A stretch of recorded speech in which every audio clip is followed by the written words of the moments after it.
ceremony, it forced me to look at myself as a woman and what my place in ceremony was, and what is it that we as women do in ceremony and in our lives. And while initially I didn't understand it, over the years, I am so grateful that I did those 5 years as well as the other years, so that I could learn from the moon and the sun and how they reflect each other, you know, how they work together.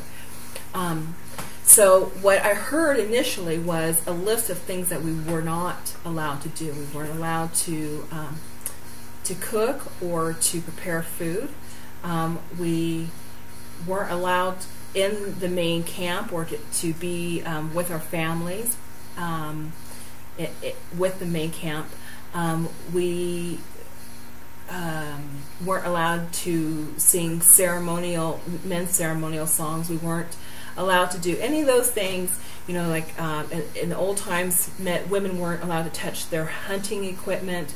We weren't allowed to touch their ceremonial items, or anything that would be included in a man's ceremony. So even if it was a woman's chanupa, a woman's pipe, she wasn't allowed access to that because that belongs in a man's ceremony. So when I looked at so these things we're not allowed to use, what things are available to us?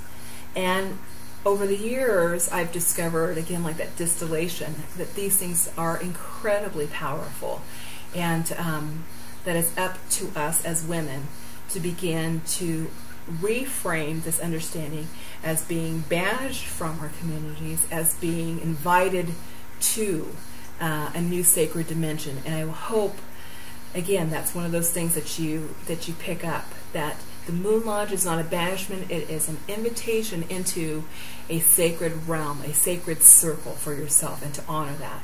In the same way that we are not, so when the men say we are not allowed to, what are we invited to? So to look at it from that feminine, that perspective, as reflecting and distilling that wisdom, and not that we're being refused or banished from or disallowed, but what are we being invited back to within ourselves and within the sacred circle.